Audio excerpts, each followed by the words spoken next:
हमने पिछली क्लास में पढ़ा था कि इंडिया के कॉन्स्टिट्यूशन का 1/3 पार्ट तो हमने गवर्नमेंट ऑफ इंडिया एक्ट 1935 से बोरो किया, और इस एक्ट से हम लोगों ने इस 1/3 पार्ट में भी क्या बोरो किया तो वो चीजें मैं आज पढ़ाऊंगा। प्लस बचा हुआ 2/3 पार्ट हमने कितने देशों से लिया वो भी आप आज पढ़ेंगे। तो पहले शुरू करते हैं गवर्नमेंट ऑफ इंडिया एक्ट 1935 से क्या क्या बोरो किया। तो हमने पहली चीज जो बोरो करी वो करा गवर्नर का ऑफिस। गवर्नर कौन होता है? किसी भी स्टेट में सबसे बड़ी एग्जीक्यूटिव अथॉरिटी ही गवर्नर होता है। एग्जीक्यूटिव से मतलब क्या समझते हो सर? हमारे कॉन्स्टिट्यूशन के बेटा 3 पिलर्स होते हैं, तीनों पिलर के अलग अलग काम होते हैं। जैसे लेजिस्लेटिव का काम होता है कानून को बनाना, एग्जीक्यूटिव का काम होता है कानूनों को लागू करना, और तीसरा पिलर है जुडिशरी जिसके लिए आप तैयारी कर रहे हैं, जिसका काम होता है लागू किए गए कानूनों के आधार पर आपसे न्याय करना, है ना। तो गवर्नर के नाम पर ही किसी स्टेट में कानूनों को लागू किया जाता है। तो पहला तो ऑफिस ऑफ गवर्नर बोरो किया। उसके बाद पब्लिक सर्विस कमीशन। आज इंडिया में जो पब्लिक सर्विस कमीशन का आइडिया है, जो कि एसडीएम हो या यूपीएससी, जो यूपीएससी की फुल फॉर्म क्या है, यूनियन पब्लिक सर्विस कमीशन। इसी तरीके से यूपीएससी जैसी संस्थाएं स्टेट्स में भी अपने पास होती है, और स्टेट्स में आप इसको स्टेट पब्लिक सर्विस कमीशन बोलते हैं। तो पब्लिक सर्विस कमीशन का आइडिया भी इसी एक्ट से लिया गया था, जो परमानेंट एग्जीक्यूटिव सर्विसेज में सभी लोगों के रिक्रूटमेंट के लिए एग्जामिनेशन तैयार करता है। इसके साथ साथ गवर्नमेंट ऑफ इंडिया एक बहुत इंपॉर्टेंट चीज आपको सिखाती है, जो कि है जुडिशरी। हमारे इंडिया में चेन जुडिशरी होगी। चेन जुडिशरी का मतलब क्या? टॉप मोस्ट प्रायोरिटी मिलेगी सुप्रीम कोर्ट को, उसके बाद इंडिया के 25 हाई कोर्ट्स, और 25 हाई कोर्ट के नीचे काम करने वाले हर एक स्टेट में डिस्ट्रिक्ट कोर्ट्स। तो ये पूरा की पूरा सिस्टम जो जुडिशरी का है, ये हमने गवर्नमेंट ऑफ इंडिया एक्ट 1935 से लिया। चलिए, तो ये कुछ इंपॉर्टेंट चीजें हैं जो गवर्नमेंट ऑफ इंडिया एक्ट 1935 आप लोगों को बताता है। इसी के साथ फोर्थ और बहुत इंपॉर्टेंट चीज जो इन्होंने हमको सिखाई वो है एडमिनिस्ट्रेटिव अपरेटस।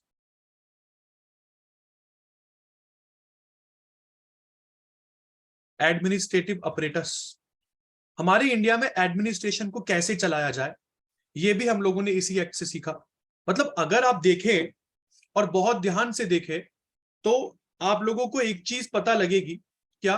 कि यार ऑलमोस्ट पूरा की पूरा कॉन्स्टिट्यूशन ही उठा लिया हम लोगों ने गवर्नमेंट ऑफ इंडिया एक्ट से। तभी मैंने आपको पहले ही बोला था कि हम लोगों ने 1/3 पार्ट बोरो किया है। इसके बाद पांचवी इंपॉर्टेंट चीज थी इमरजेंसी प्रोविजंस। आज आप इंडिया में 3 तरह की इमरजेंसीज को लगाते हैं, हालांकि थर्ड टाइप ऑफ इमरजेंसी हमने कभी नहीं देखी और होपफुली कभी देखे भी ना, जिसमें एक नेशनल इमरजेंसी है जिसको हमने देखा हुआ है, स्टेट इमरजेंसी जो कि सबसे ज्यादा मिसयूज्ड है, और इसके बाद आती है तीसरी तरह की इमरजेंसी, जिस इमरजेंसी को आप फाइनेंशियल इमरजेंसी कहते हैं। हालांकि फाइनेंशियल इमरजेंसी का यूज 1947 से लेकर अभी तक कभी भी नहीं हुआ है। तो इमरजेंसी प्रोविजंस को बोरो किया गवर्नमेंट ऑफ इंडिया एक्ट में। और सिक्स्थ सबसे इंपॉर्टेंट चीज जो बोरो करी है वो है फेडरल सिस्टम। आप में से कौन सा बच्चा मुझे बताएगा फेडरल या फेडरेशन का मतलब क्या होता है? फेडरल सिस्टम से आप क्या मतलब समझते हैं? What do you understand by federal system? अच्छा, अभी तक सबको समझ में आ रहा है बेटा जो भी क्लास में हो रहा है? प्रत्युष, अरुणिमा, सॉरी अरुणिमा, चांदनी, ध्रुव, कृतिका, सुविधा, हर्ष, एवरीवन? Yes sir. चलिए, तो ध्रुव ने आंसर दिया है कि sir where powers are divided between union and states. Very good, यही होता है फेडरल का मतलब।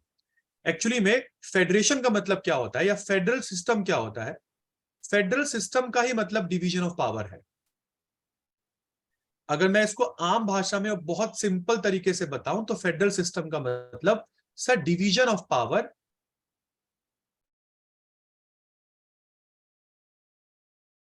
Among different levels of government.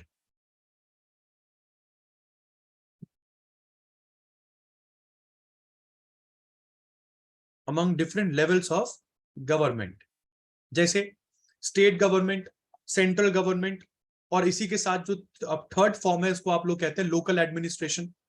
तो अगर पावर को डिवाइड किया गया है डिफरेंट लेवल्स ऑफ गवर्नमेंट में तो ऐसा सिस्टम एक फेडरल सिस्टम कहलाता है। चलिए, समझ में आया? बट क्या इंडिया असल में एक फेडरल सिस्टम पर काम करता है? तो आंसर है नहीं। क्योंकि अगर ये पावर्स को इक्वली डिवाइड किया गया है, अगर ये पावर्स को इक्वली डिवाइड किया गया है, तो ऐसे में ही आपकी कंट्री एक प्योर फेडरेशन कहलाएगी।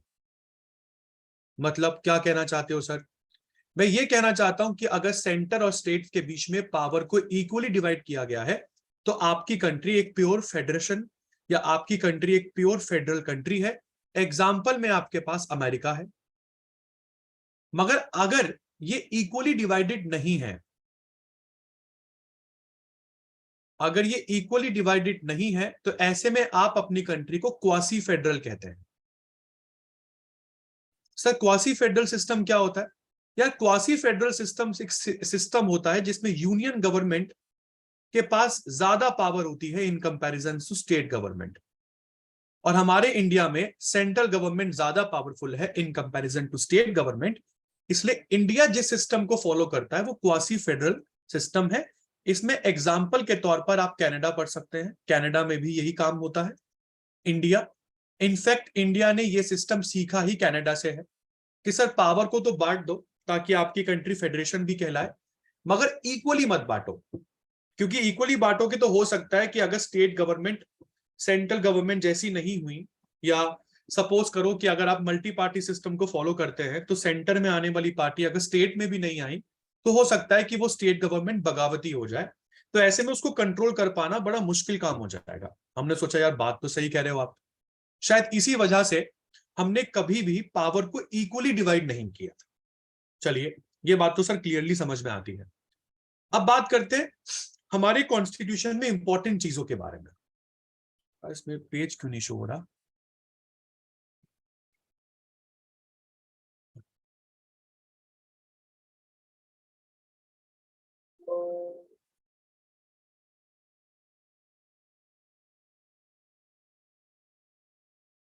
चलिए कोई नहीं, मैं आपको लिख के समझा देता हूं। एक्चुअली मेरी स्लाइड स्केड्यूल्स की थी।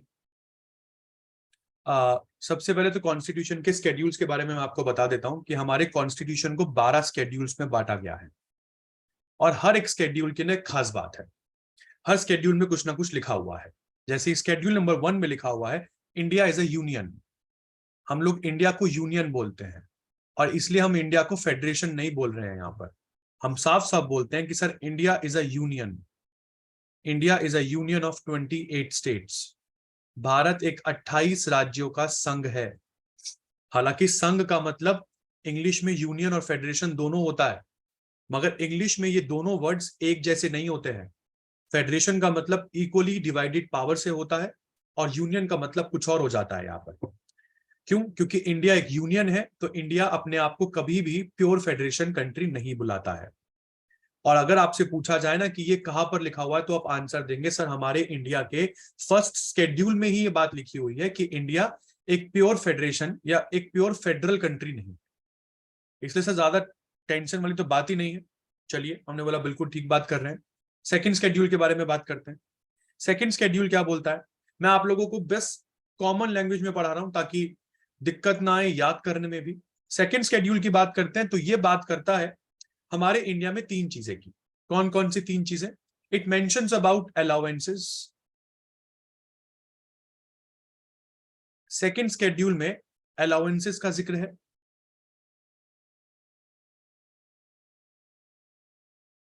प्रिविलेजेस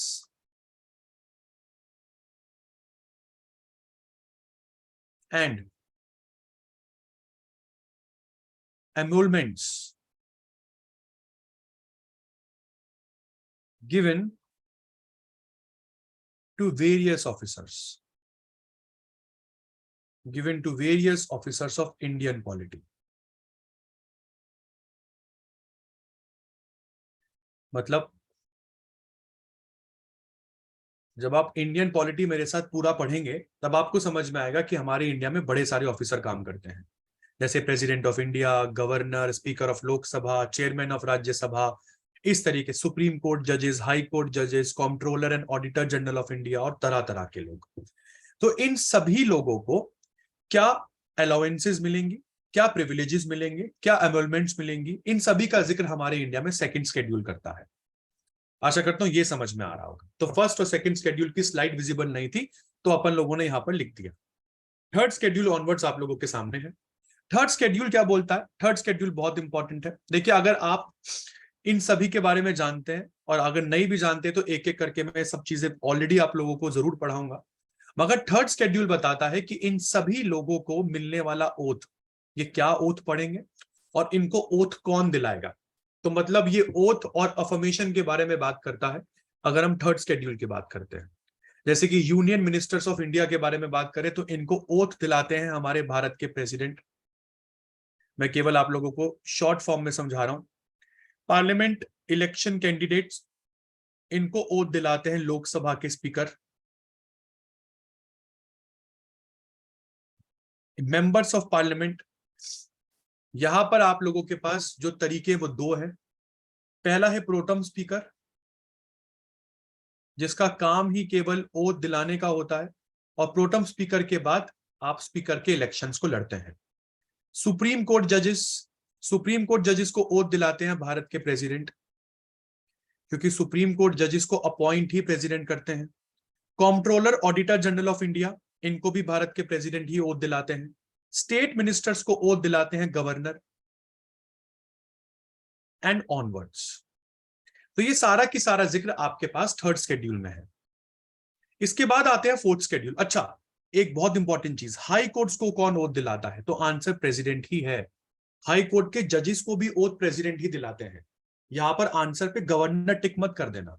हाई कोर्ट और सुप्रीम कोर्ट के जजेस दोनों को अपॉइंट करते हैं प्रेसिडेंट। अगर डिस्ट्रिक्ट कोर्ट के जजों के बारे में बात आए ना, जिसके लिए आप लोग प्रिपरेशन कर रहे हैं, मतलब जो आप लोग जुडिशियल सर्विसेज का पेपर दोगे उसके बाद आप डिस्ट्रिक्ट कोर्ट जज ही लगेंगे। तो डिस्ट्रिक्ट कोर्ट जब आप जज लगेंगे तब ओथ दिलाने के लिए आपको उस स्टेट के गवर्नर आएंगे। तो स्टेट का गवर्नर अपॉइंट करता है डिस्ट्रिक्ट कोर्ट जजेस को। अपॉइंट करने का मतलब मेरा ओथ से ही होता है। इंडियन पॉलिटी में, जैसे कि मैंने आपको पहले ही बोला, वर्ड्स अलग अलग हो सकते हैं, मगर यहाँ पर जो मीनिंग है वो यहाँ पर आप लोगों को ध्यान देने वाला है। और जो मीनिंग है वो क्या बोलता है? यहाँ पर मीनिंग बोलता है कि सर ओथ का मतलब अपॉइंटमेंट ही होता है। चलिए फिर चलते हैं अपन लोग फोर्थ शेड्यूल की तरफ। अगर फोर्थ शेड्यूल की बात करें तो देखिए, आपके पास, क्योंकि आज के डेट में इंडिया का जो न्यू पार्लियामेंट है वो इनॉग्रेट हुआ है।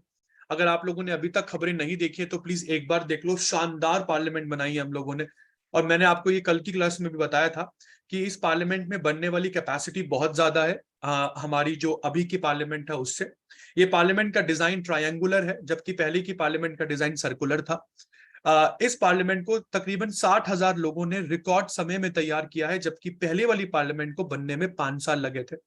इस पार्लियामेंट में सारी मॉडर्न एमेनिटीज हैं, मगर इस पार्लियामेंट का अपर हाउस, जिसको आप काउंसिल ऑफ स्टेट कहते हैं, देखिए इंग्लिश में इस हाउस को काउंसिल ऑफ स्टेट्स कहा जाता है। और जब हमारा कॉन्स्टिट्यूशन बना था ना, ये बात बहुत कम बच्चे जानते हैं, जब हमारा कॉन्स्टिट्यूशन बना था तब भी हमारे इस कॉन्स्टिट्यूशन में अपर हाउस को काउंसिल ऑफ स्टेट्स ही कहा जाता था। बिल्कुल, काउंसिल ऑफ स्टेट्स का नाम बदलकर राज्यसभा कब किया गया था? अगर ये क्वेश्चन आपसे पूछ लिया जाए तो काउंसिल ऑफ स्टेट्स का नाम बदलकर राज्यसभा 1954 में किया गया था। और हमको पता भी है कि आज जब पार्लियामेंट बिल्डिंग इनॉग्रेट हो रही थी तो बहुत सारी पॉलिटिकल पार्टीज धरने पर बैठी हुई थी। क्यों बैठी थी? आर्टिकल 79 को लेकर। आर्टिकल 79 के ऊपर भी चर्चा करेंगे बाद में, मगर अभी आप समझ लेते हैं राज्यसभा क्या होता है। बच्चों, राज्यसभा का मतलब होता है राज्यों की सभा। राज्यों की सभा का मतलब क्या सर? क्या क्या क्या, क्या मतलब मैं क्या कहना चाहता हूं? तो मैं ये कहना चाहता हूं कि सर राज्यों की सभा का मतलब होता है कि एक ऐसा हाउस जिस हाउस में हमारे इंडिया के सारे की सारे जो स्टेट्स हैं वो मतलब सारे स्टेट जो इंडिया के हैं उन सभी को जगह मिले, और ऐसे हाउस को ही राज्यसभा कहा जाता है। इंपॉर्टेंट चीज है। हालांकि क्वेश्चन यहां पर किस तरह के पूछे जाएंगे मैं वो भी आप लोगों को बता दूं। और सबसे इंपॉर्टेंट चीज तो इस जो ये डेटा है मैं ये आप लोगों के सामने पब्लिश कर दूं एक बारी। बात नहीं, अपन लोग लिख लेंगे थोड़ा बहुत, मैं आपको एग्जांपल भी बता दूंगा। बट यहां पर क्या है, देखिए सबसे इंपॉर्टेंट चीज क्या है कि फोर्थ शेड्यूल बताता है कि हमारे अपर हाउस में किस स्टेट की तरफ से कितने मेंबर यहां पर बैठेंगे। तो यहाँ पर अपन लोग फोर्थ शेड्यूल को अच्छे से एक बार पढ़ लेते हैं, क्योंकि हो सकता है कि मतलब आप लोग जिस स्टेट से आते हैं उस स्टेट का रिप्रेजेंटेशन ये पूछ ले। इसलिए स्टार्टिंग करते हैं अपन लोग आंध्र प्रदेश से। तो आंध्र प्रदेश के बारे में बता दिया जाए तो आंध्र प्रदेश से 11 मेंबर्स बैठते हैं राज्यसभा में। आंध्र प्रदेश के बाद अरुणाचल प्रदेश, अरुणाचल प्रदेश से तकरीबन एक ही मेंबर बैठता है राज्यसभा में। Then we have Assam, Assam से टोटल मेंबर 7 बैठते हैं। असम के बाद वी हैव बिहार, बिहार से टोटल मेंबर बैठते हैं 16। After Bihar we have Chhattisgarh, Chhattisgarh से टोटल मेंबर बैठते हैं 5। छत्तीसगढ़ के बाद वी हैव गोवा, गोवा से मेंबर आता है 1। Then we have Gujarat, Gujarat से मेंबर आते हैं 11 एंड सो ऑन। तो हर एक स्टेट का रिप्रेजेंटेशन राज्यसभा में फिक्स है और वो सारा रिप्रेजेंटेशन फोर्थ शेड्यूल ही मेंशन करता है। ये यहाँ पर जानने वाली बात है, मतलब ये इंपॉर्टेंट बात है जो आप लोगों से पूछी जा सकती है कि किस शेड्यूल में इस रिप्रेजेंटेशन को फिक्स किया गया। तो आंसर है फोर्थ शेड्यूल। कितना कितना फिक्स किया गया है तो ये पूरा की पूरा टेबल है, कंप्लीट करने में टाइम लगेगा, बट फिर भी मैं आप लोगों को थोड़ा बहुत बता दूं। हरियाणा से 5 MP बैठते हैं, हिमाचल प्रदेश से 3 MP आते हैं, और इसी तरीके से ये पूरी की पूरी लिस्ट है। जब आप इसको टोटल करेंगे तब आंसर आ जाएगा 233। देखिए एक बहुत इंपॉर्टेंट चीज बता दूं, इंडिया की 28 स्टेट्स तो इसमें शामिल है ही है, मगर इंडिया की 28 स्टेट्स के अलावा अगर यूनियन टेरिटरी आपसे पूछी जाए तो हमारे पास 8 यूनियन टेरिटरीज हैं, राइट। तो कौन कौन सी यूनियन टेरिटरीज राज्यसभा में रिप्रेजेंटेड है? तो पहला तो है दिल्ली। अगर मैं दिल्ली की बात करता हूं तो दिल्ली से टोटल नंबर ऑफ एमपी जो राज्यसभा में बैठते हैं वो 3 है। दिल्ली के अलावा फिर दूसरा है पुडुचेरी। अगर आप पुडुचेरी के बारे में जानते हैं तो पुडुचेरी से टोटल एमपी बैठता है केवल 1 ही, क्योंकि छोटा सा ही है। पुडुचेरी के बाद आते हैं जम्मू एंड कश्मीर पर। JNK से टोटल एमपी बैठते हैं 4। तो केवल इन 3 यूनियन टेरिटरीज को ही रिप्रेजेंटेशन मिला है राज्यसभा में, और जब आप इसको टोटल कर लेंगे तो आंसर आएगा 233। ये 233 के बाद हमारे यहां पर नॉमिनेटेड मेंबर्स का भी प्रोविजन है।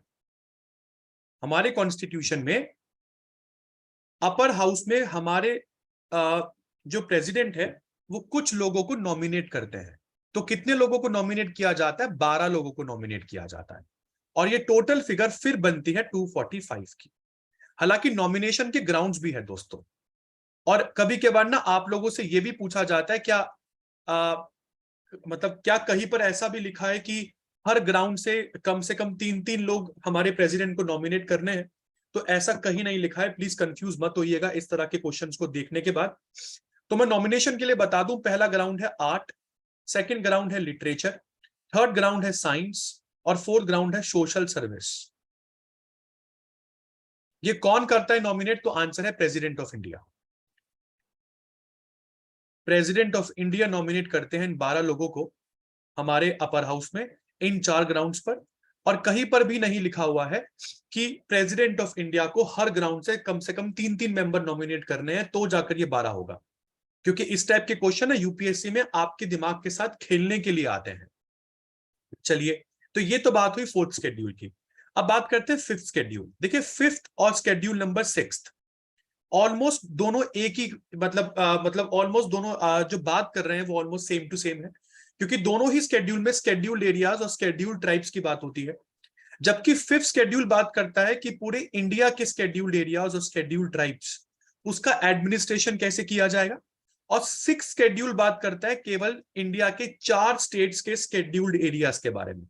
कौन कौन से? असम, मेघालय, त्रिपुरा और मिजोरम। देखिए यहां पर इंडिया के ये 4 स्टेट, चारों की चारों स्टेट्स नॉर्थ ईस्ट में है। इनको प्रोविजन अलग से क्यों मिला है?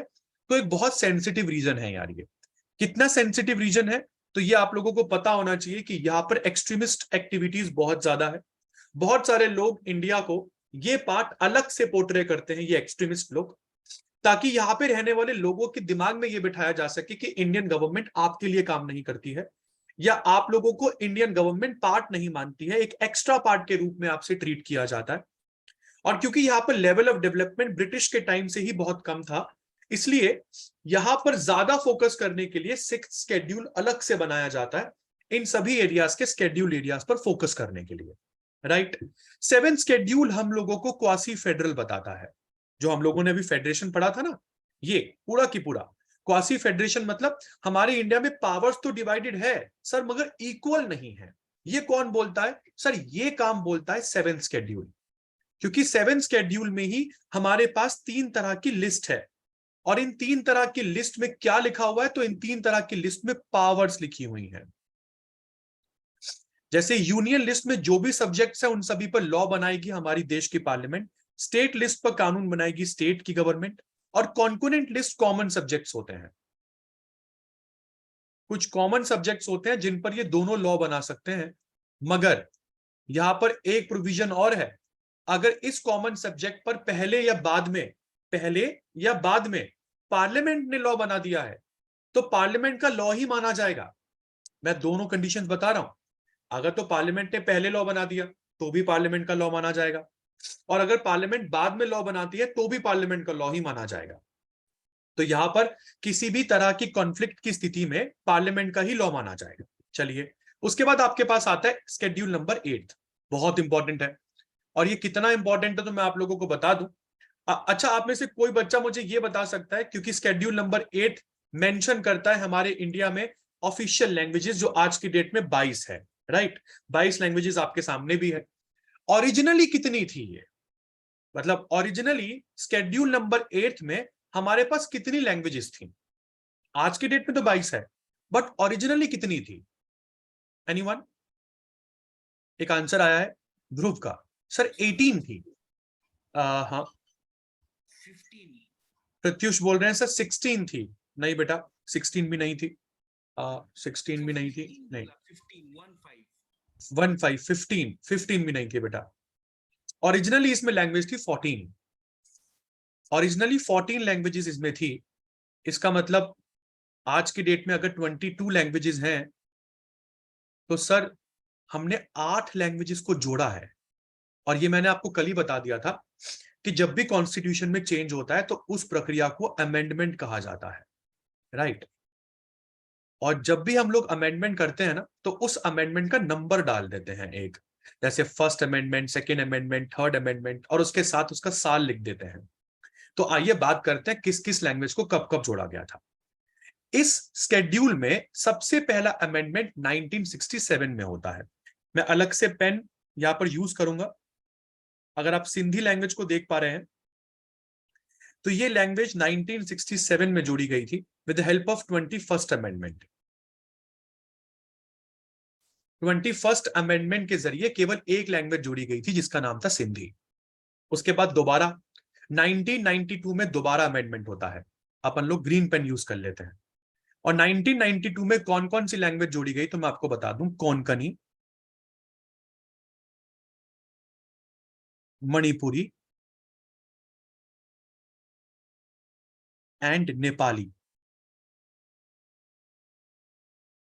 इन 3 लैंग्वेजेस को जोड़ा गया था। कब जोड़ा गया था? तो आंसर है 1992 with the help of 71st amendment. चलिए, तो अभी तो जो टोटल लैंग्वेजेस हैं वो 4 हो गई हैं। इसका मतलब बाकी की 4 भी कभी ना कभी तो जोड़ी गई होगी। अपन रेड पेन यूज कर लेते हैं। और आखिरी अमेंडमेंट 2003 में हुआ था। 2003 में पहला है बोडो, दूसरा है डोगरी जिसको आप लोग बोलते हैं डोंगरी, third language is Santhali. Santhali का लिखा हुआ है ये रहा, and the fourth language was Maithili. This is Maithili. और इन 4 लैंग्वेजेस को जोड़ा गया 2003 में with the help of 92nd amendment. तो यहां पर भी आप सोच सकते हैं कि एक एक्सपेक्टेड क्वेश्चन बन सकता है कि किस लैंग्वेज को कब जोड़ा गया था। ये टोटल में 22 लैंग्वेजेस हैं। और एक बहुत इंपॉर्टेंट चीज यहां पर आप देख पा रहे होंगे कि इन 22 लैंग्वेजेस में इंग्लिश नहीं है। क्या संस्कृत है? तो बिल्कुल सर संस्कृत है, मगर इंग्लिश इस लैंग्वेज में नहीं है। क्या हिंदी है? सर बिल्कुल हिंदी है, बट 22 ऑफिशियल लैंग्वेजेस में इंग्लिश नहीं है। इंग्लिश यहां पर नहीं है। क्वेश्चन आपसे यह भी पूछा जा सकता है कि नीचे दी गई कौन सी लैंग्वेज ओरिजिनली जो 8th शेड्यूल का पार्ट थी? तो आपके पास असमी, बंगाली, गुजराती, हिंदी, कन्नड़, कश्मीरी, मलयालम, मराठी, उड़िया, पंजाबी, संस्कृत, तमिल, तेलुगु, उर्दू, ये सारी लैंग्वेजेस जो हैं ये आपकी ओरिजिनल 14 लैंग्वेजेस हैं। जबकि बोडो, डोगरी, कोंकणी, मैथिली, मणिपुरी, नेपाली, संथली और सिंधी, इनको 3 अमेंडमेंट में अलग अलग टाइम पर जोड़ा गया था। और हम लोगों को कल यह भी पता था कि हमारे कॉन्स्टिट्यूशन में बस 8 शेड्यूल ही है। मतलब जब पास किया गया था 1950 में, जब इंप्लीमेंट हुआ था 1950 में, तब हमारे कॉन्स्टिट्यूशन में 8 शेड्यूल ही थे। आज की डेट में ये शेड्यूल 12 है। तो इसका मतलब ये जब शेड्यूल्स को बढ़ाया गया होगा तब भी अमेंडमेंट हुआ होगा। बिल्कुल सही सोच रहे हैं आप। तो 9th शेड्यूल को कब जोड़ा गया था? पहले ही अमेंडमेंट एक्ट 1951 में जोड़ दिया गया था। इसमें क्या लिखा हुआ है? इसमें जमींदारी सिस्टम को अबॉलिश करने की बात कही गई है। बस, ज्यादा नहीं पढ़ना है। फिर आता है 10th शेड्यूल। इसको कब जोड़ा गया था? सर 52nd अमेंडमेंट 1985 में जोड़ा गया था। और इस शेड्यूल में एंटी डिफेक्शन लॉ है। एंटी डिफेक्शन लॉ को मैं अच्छे से समझाऊंगा, क्योंकि एंटी डिफेक्शन लॉ से रिलेटेड है महाराष्ट्र में एक टसल जो कि शिवसेना का चल रहा है। अगर आप में से सब जानते हैं तो आपको पता होगा कि महाराष्ट्र में उद्धव ठाकरे पहले सीएम थे। अब जो सीएम है उनका नाम है एकनाथ शिंदे। दोनों की पार्टी ही शिवसेना है, मगर अब दोनों ही लीडर्स के बीच में दरार चल रही है कि कौन सा लीडर असली शिवसेना को होल्ड करेगा। यह मैटर सुप्रीम कोर्ट में पेंडिंग है। हालांकि इलेक्शन कमीशन ऑफ इंडिया का इसके ऊपर पहले से ही बयान आ चुका था। तो इसको अच्छे से डिस्कस करेंगे कि 10th शेड्यूल में एंटी डिफेक्शन लॉ क्या है, एंटी डिफेक्शन लॉ से बचने के क्या प्रोविजंस है, और एंटी डिफेक्शन लॉ क्या बोलता है। क्या बोलता है ये मैं आपको बता देता हूं। ये बोलता है कि अगर इलेक्शन जीतने के बाद, अगर इलेक्शन जीतने के बाद आपने अपनी पॉलिटिकल जो लॉयल्टी है उसको तोड़ा। पॉलिटिकल लॉयल्टी का मतलब क्या होता है कि जिस पार्टी की टिकट से आप जीते थे, अगर आपने वो पार्टी चेंज कर दी कुछ पैसों के लिए, तो ऐसे में उस हाउस का मॉनिटर आपको 10 सालों के लिए इलेक्शन से बैन कर सकता है। 10 सालों के लिए इलेक्शन से बैन कर सकता है। आपका पोजीशन हाउस में से खत्म हो जाएगा। और इसी को एंटी डिफेक्शन लॉ कहते हैं। एनसीईआरटी पढ़ेंगे मेरे प्यारे दोस्तों तो आपको पता चलेगा। इसी एंटी डिफेक्शन लॉ से रिलेटेड है आयाराम गयाराम। आयाराम गयाराम एक्चुअली में क्या है? गयाराम मतलब एक गयाराम एमएलए हरियाणा के हैं जिन्होंने एक दिन में 4 पार्टी बदल डाली। तो ऐसा इंडिया में बार बार ना हो। मतलब बहुत बुरा लगता है जिसको आप दिलाएं, जीत दिलाएं, एक पॉलिटिकल पार्टी से रिलेटेड है वो इंसान। और इंडिया में ज्यादातर वोट ही पॉलिटिकल पार्टीज के नाम पर पड़ते हैं। हम लोगों को तो ये भी नहीं पता होता 90% लोगों को कि हमारे एरिया में चांसलर कौन है, हमारे एरिया का एमएलए कौन है, हमारे एरिया का एमपी कौन है। बस हमको ये पता होता है कि हमारे एरिया में कौन सी गवर्नमेंट रूल कर रही है, मतलब किस पार्टी का यहाँ पर शासन है ये पता होता है। तो एक इंडिया एक ऐसा देश है जहां पर जो मैक्सिमम वोट्स हैं वो पार्टी के नाम पर पड़ते हैं, ना कि कैंडिडेट के नाम पर। ऐसे में अगर कोई कैंडिडेट इलेक्शन जीतने के बाद अपनी पार्टी चेंज करता है तो ये गलत चीज है। और उसके बाद दोस्तों 11th और 12th शेड्यूल आता है। 11th शेड्यूल में पंचायत है और पंचायतों को काम करने के लिए 29 सब्जेक्ट्स दिए गए हैं। जबकि 12th शेड्यूल में म्युनिसिपैलिटीज हैं और इनको काम करने के लिए 18 सब्जेक्ट्स दिए गए हैं।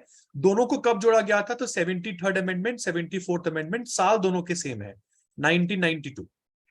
11th और 12th शेड्यूल खत्म। यहाँ पे शेड्यूल चैप्टर आपका पूरी तरीके से खत्म। सबसे इंपॉर्टेंट हो सकता है आपका 10th शेड्यूल और शेड्यूल नंबर 8। उसके बाद अपन चलते हैं सोर्सेज ऑफ कॉन्स्टिट्यूशन की तरफ। सॉरी, फंडामेंटल राइट्स आज तो नहीं कंप्लीट हो पाएगा। और यहाँ पे मैं एकदम से आपको बता दूं कि सोर्सेज ऑफ कॉन्स्टिट्यूशन, क्योंकि हमने 1/3 तो पढ़ लिया गवर्नमेंट ऑफ इंडिया एक्ट, अब बचा हुआ 2/3 हम लोगों को देखना है। इसके बाद क्लास हम कर देंगे ओवर। अभी तक सभी बच्चों को समझ में आ रहा है यार जितना मैंने पढ़ाया है?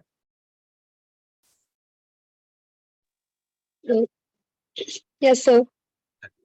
तो बेटा ये सोर्सेज ऑफ कॉन्स्टिट्यूशन है। आपको मैं टोटल में 10 कंट्रीज पढ़ाऊंगा, मतलब हमने किस कंट्री से क्या क्या बोरो किया है। और तभी कभी के बाद ना इंडिया के कॉन्स्टिट्यूशन को बोरोड कॉन्स्टिट्यूशन कहा जाता है। तो क्यों कहा जाता है? तो ये सब चीजें आप लोगों के सामने हैं। हमने यहाँ पर जो 10 कंट्रीज है उन्हें सेलेक्ट किया है और इन 10 कंट्री से जो चीजें अडॉप्ट की गई हैं वो आप लोगों के सामने आएंगी अभी 1 मिनट में। और ये सब चीजों को बहुत ध्यान से पढ़ना। स्क्रीन शायद चली गई होगी, 1 मिनट रुकिए, आज हैंग बहुत हो रहा है पीसी। ऑस्ट्रेलिया से क्या लिया? तो ऑस्ट्रेलिया से कॉन्करेंट लिस्ट का प्रोविजन लिया। कॉन्करेंट लिस्ट मैंने आपको अभी पढ़ाई थी, ये 7 शेड्यूल में लिखी हुई है। कॉन्करेंट लिस्ट का मतलब क्या सर? कॉमन सब्जेक्ट जिसके ऊपर पार्लियामेंट और स्टेट दोनों लॉ बना सकते हैं। और मैंने ये भी बताया था कि in case of conflict union government के द्वारा बनाया गया लॉ ही अपहेल्ड होता है। मतलब अगर स्टेट गवर्नमेंट और पार्लियामेंट दोनों ही किसी कॉन्करेंट लिस्ट के सब्जेक्ट पर लॉ बना दे तो किसकी बात मानी जाएगी? तो आंसर है पार्लियामेंट की बात मानी जाएगी। इसके बाद हमारे कॉन्स्टिट्यूशन में जॉइंट सिटिंग है पार्लियामेंट के जो अलग अलग हाउसेज हैं। अलग अलग हाउसेज मतलब लोकसभा राज्यसभा की मीटिंग्स होती हैं और अलग अलग होती हैं, मगर अगर बाय चांस इन दोनों हाउसेज के मेंबर्स को एक साथ बैठाना पड़ जाए तो क्या उसके लिए हमारे पास प्रावधान है? बिल्कुल है, वो आर्टिकल 108 में लिखा हुआ है। और आर्टिकल 108 में जो जॉइंट सिटिंग लिखी हुई है इसका आइडिया हमने ऑस्ट्रेलिया से बोरो किया है। इसके बाद इंडिया में फ्रीडम ऑफ ट्रेड होगी, कॉमर्स होगा, ये सब ऑस्ट्रेलिया से बोरो किया। कनाडा ने हमें क्या सिखाया? फेडरेशन विद स्ट्रॉन्ग सेंटर, और मैंने इसके बारे में आपको पहले ही बता दिया था।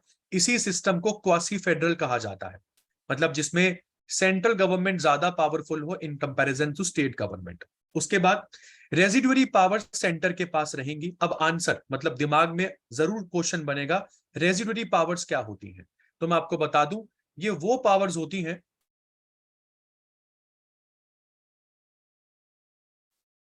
जो कि 7 शेड्यूल में लिखी ही नहीं होती।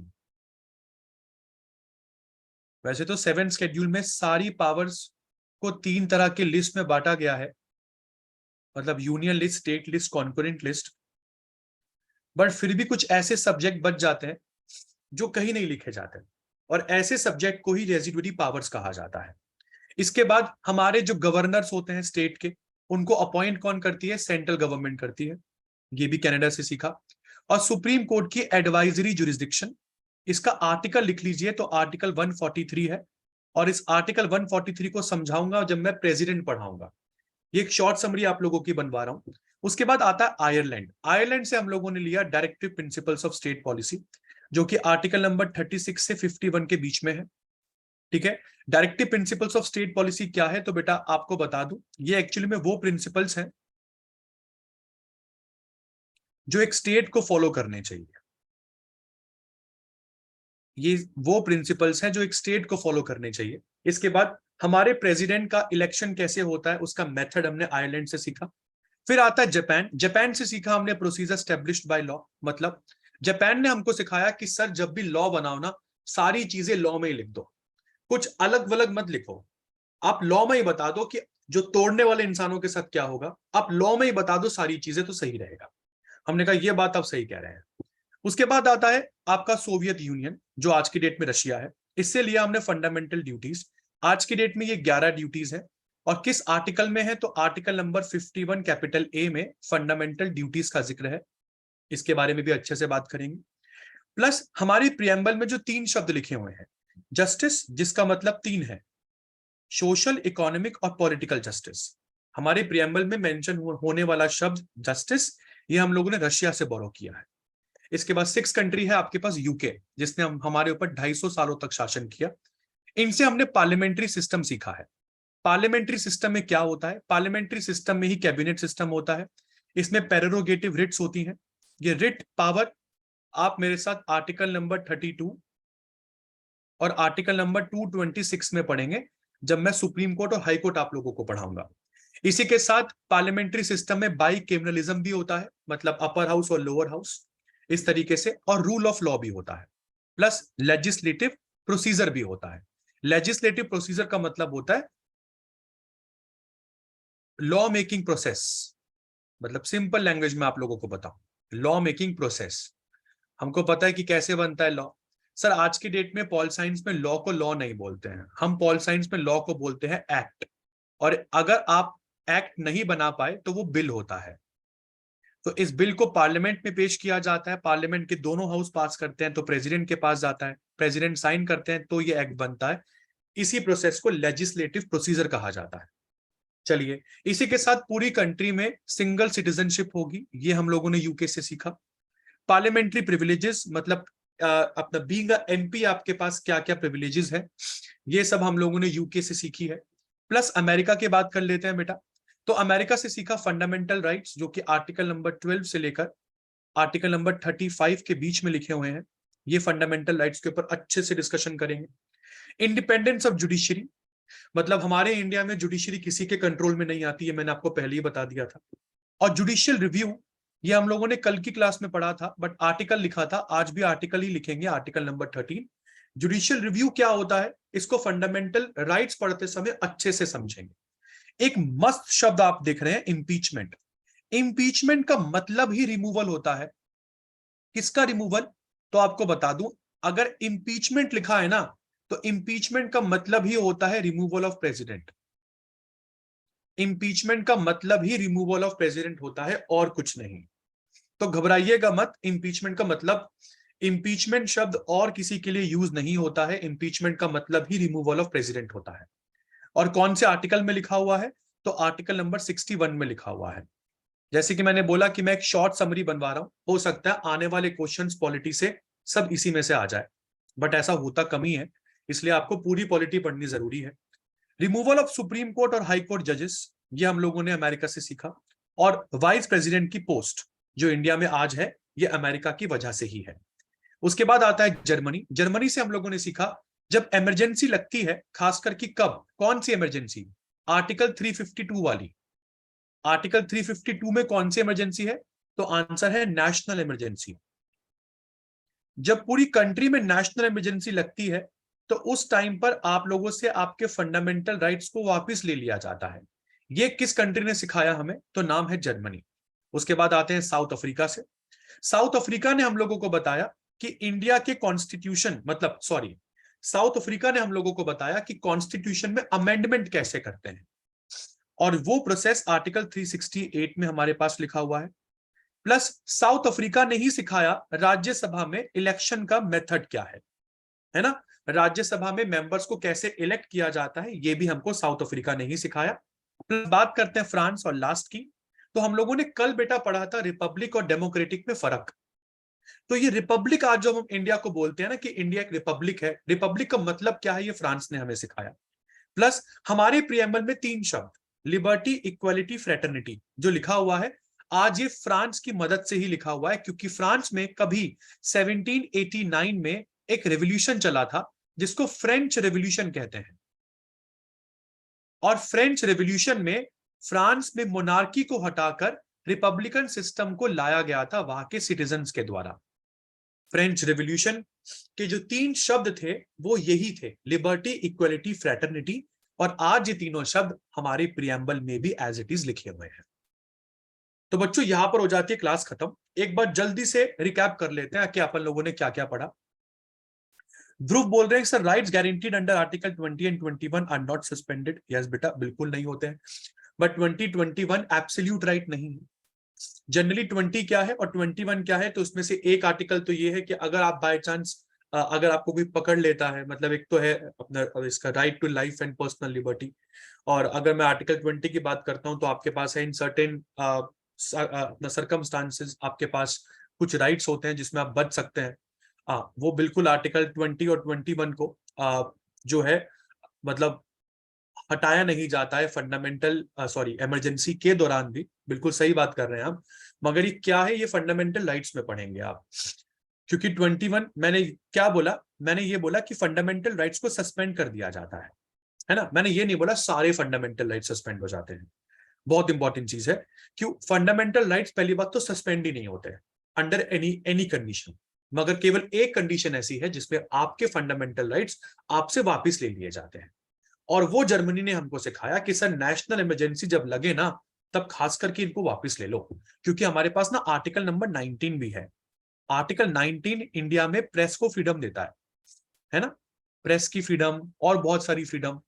तो जो प्रेस है वो फ्रीडम ऑफ एक्सप्रेशन में आती है। ऐसे में अगर सोचो इंडिया चाइना का वॉर हो गया, ऐसे में हमारी आज तक की टीम पहुंच जाए कि देखिए रफाल उड़ रहे हैं यहां से, तो यार ये बड़ी सेंसिटिव न्यूज है। अगर ऐसा कुछ दिखाओगे तो हो सकता है ना कि अगले टाइम पर हमारी इंडिया के रफाल को चाइना की मिसाइल आया तोड़ दे। तो ये सब चीजें इसलिए कंट्रोवर्शियल होती हैं, बहुत ज्यादा टॉप सीक्रेट होता है। तो जब भी नेशनल इमरजेंसी को प्रोक्लेम किया जाता है, मैक्सिमम आपके 98% राइट्स को ले लिया जाता है, और बाकी के बचे हुए 2 राइट्स बहुत सिंपल से हैं। आर्टिकल 20 क्या बोलता है? Protection in respect of conviction for offences. और 21 बोलता है protection of life and personal liberty. दोनों को अच्छे से पढ़ना पड़ेगा, एकदम से एक्सप्लेन नहीं कर सकता हूं, क्योंकि आर्टिकल 20 में बच्चों आपके पास 3 तरह की प्रोटेक्शंस है। क्योंकि ये क्या बोलता है कि कुछ दशाओं में गिरफ्तारी के लिए आपके पास कुछ प्रोटेक्शंस हमारा कॉन्स्टिट्यूशन देता है। तो ये 3 तरह की जब वो अपना प्रोटेक्शंस है, ये आर्टिकल 20 आपको गारंटीड देता है। जबकि आर्टिकल 21 भी आसान नहीं है। आर्टिकल 21 में एक और आर्टिकल है, आर्टिकल 21 पार्ट ए, जो कि राइट टू एजुकेशन आपको देता है ना। और राइट टू लाइफ और पर्सनल लिबर्टी तो बहुत बड़ा आर्टिकल है। इसमें राइट टू प्रिवेसी आता है, राइट टू क्लीन एयर आता है, राइट टू क्लीन वाटर आता है। मतलब अगर सुप्रीम कोर्ट की जजमेंट पढ़े तो आर्टिकल 21 में बहुत सारे राइट्स आते हैं। कुछ एक्सप्लिसिट है तो कुछ इम्प्लिसिट है, देखेंगे क्या है। फिलहाल एक बार रिकैप कर लेते हैं कि अपन लोगों ने क्या क्या पढ़ा। अभी इस स्लाइड में तो हम लोगों ने पढ़ा था केवल सोर्सेज ऑफ कॉन्स्टिट्यूशन। इससे पहले वाली स्लाइड की बात करें,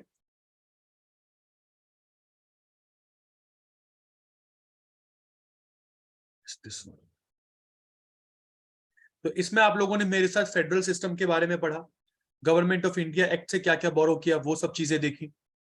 उसके बाद भाई साहब अब शो किया, ये अब शो किया तो क्या किया,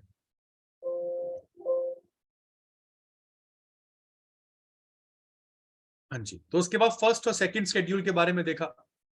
then we learned about the third schedule, fourth, और सारे शेड्यूल्स के बारे में अच्छे से पढ़ा। फोर्थ शेड्यूल का थोड़ा सा एक्सप्लेनेशन आप लोगों को दिया। 12 लोगों को नॉमिनेट किया जाता है, कौन कौन से आधार पर कौन करता है, वो सब चीजें देखी। उसके बाद आप लोगों ने पढ़ा मेरे साथ 8th शेड्यूल, उनकी 14 लैंग्वेजेस प्लस 8 लैंग्वेज को कब कब जोड़ा गया।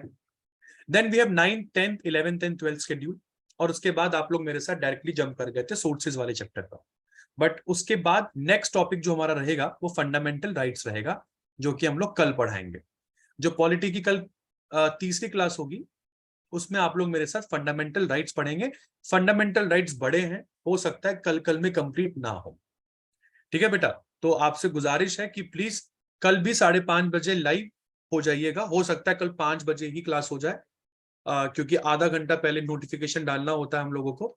मैं भूल गया था इस बार, इसलिए शायद 5:30 आपकी क्लास हुई है, वैसे नॉर्मली 5 to 6 होगी। तो जो जो भी आप लोगों के क्वेश्चंस दिमाग में चल रहे हैं, या तो वो पूछ लीजिए अभी, नहीं तो अगर बाद में आते हैं तो वो प्लीज कॉपी में लिख लीजिएगा। क्लास को शुरुआत से पहले, मतलब शुरू होने से पहले, वो सारे डाउट्स आप लोगों के जो भी मन में चलेंगे वो आप लोगों के मैं क्लियर कर दूंगा। करंट की बात करता हूं तो करंट में हम लोगों ने शुरू किया था ये लिथियम रिजर्व्स के साथ। उसके बाद मैंने आप लोगों को सेकंड करंट बताया था मिग 21 के बारे में। देन हमने इंडियन एयरफोर्स का हेरिटेज सेंटर पढ़ा था। और उसके बाद मैं आपको फार्मा पार्क की तरफ लेके गया था उत्तर प्रदेश के। Then we learn about Babar Azam, और ये हमारा लास्ट करंट था आज का। 5-5 6-6 करंट रोज पढ़ेंगे। ऐसे में आप लोगों के न्यूज़पेपर के साथ आपका टच बना रहेगा। आपको भी मजा आएगा करंट पढ़ने में, और मुझे भी मजा आएगा क्लास को शुरू करने से पहले। तो इसी के साथ क्लास को करते हैं एंड।